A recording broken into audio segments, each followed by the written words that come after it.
pesan kepada orang tua di masa mendatang. Sesibuk apapun, tetap harus mampu membekali diri sebagai bekal pulang menuju Allah ke akhirat kelak.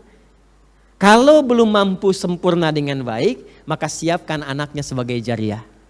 Mesti ada kebanggaan di akhirat nanti. Dari sekian anak-anak yang pernah Allah amanahkan, Allah titipkan, siapa yang jadi kebanggaan di hadapan Allah di akhirat nanti? Kalau di dunia itu biasa. Jangankan yang beriman, yang belum beriman pun bisa. Ahli matematika, ahli fisika. Dan viralnya terbatas. Tapi di akhirat semua akan diviralkan di seluruh penduduk langit dan bumi. Siapkan dari sekarang. Dan itu nanti anak yang disiapkan itu akan diapresiasi oleh Allah. Ya, diapresiasi. Dikumpulkan kembali dengan orang tuanya di surga. Dengan izin Allah. Dan anaknya jadi pemimpinnya.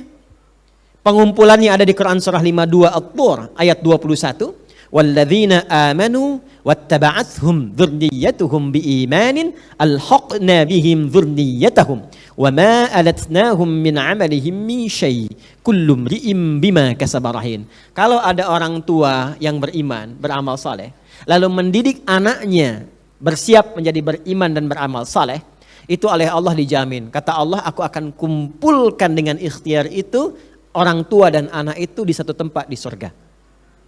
Nah, wa ma alatnahum min amalihim min syai', setiap usaha orang tua untuk menyiapkan itu, aku catat kata Allah. Ya, enggak akan disia-siakan. Termasuk kalau orang tua sudah meninggal, anak ingin berikhtiar, dicatat.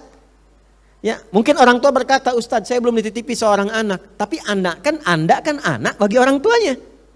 Maka berikhtiar sebagai anak untuk pertemuan itu. Tapi kata Allah, lihat ujung ayatnya. Kullum ri'im bima kasabarahin. Tapi itu pilihan bagi yang ingin.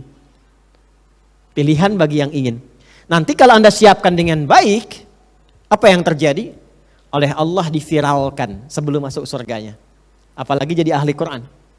Anak misalnya disiapkan nih, ya bapaknya boleh sibuk hafal Quran seayat, 2 ayat, 1 halaman, 2 halaman. Tapi harus ada di antara sekian anak itu jadikan ahli Quran. Supaya jadi kebanggaan.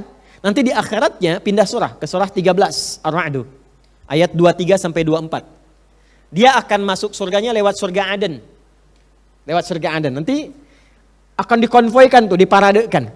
Ya, ke puncak surga tertinggi. Jannatu adnin yadkhulunaha. Ada orang-orang yang akan masuk lewat surga Aden. Ya, sebelum masuk ini yang paling indah. Wa man salaha min abaihim, dia akan menggandeng tangan bapak ibunya. Wa azwajihim, dan pasangannya. Wa dzurriyyatihim, dan dia akan mengajak anak keluarganya jadi pemimpinnya masuk surga.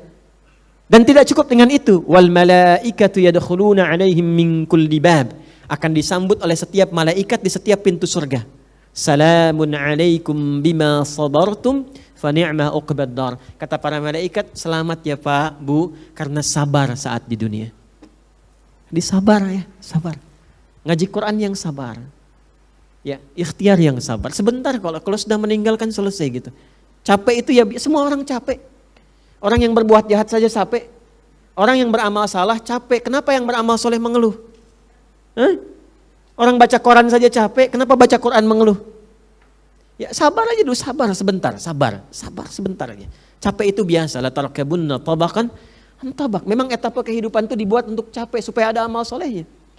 Tapi nanti nikmati keindahannya. Fa ni'ma uqbad dar. Kata para malaikat, silahkan nikmati surga terindah ini yang belum pernah dijamah oleh siapapun. Dan anak Anda atau kita sebagai anak itu nanti oleh Allah diberikan pakaian yang sangat indah. Itu ada di Quran surah 35 ayat 33 dengan kalimat pembuka yang sama. Jannatu adnin yadkhulunaha yuhallawna fiha min asawir. Orang-orang ini akan dihiasi dengan pakaian sutra, kemudian diberikan gelang-gelang emas. Kalau di At-Tirmidzi nomor hadis 2915 itu dipakaikan mahkota kehormatan. Fayulbasu ilaihi tajul karamah. Lalu dipanggil kedua orang tuanya, diberikan mahkota juga, Masya Allah. Ya, lalu diberikan jubah kehormatan dan dia masuk surga. Ya, Masya Allah. Ya. Nah, jadi siapkan dari sekarang. Ya, siapkan dari sekarang. Minimal ya ada sesuatu yang bisa kita persembahkan dan saat kembali kepada Allah Subhanahu wa taala. Nah,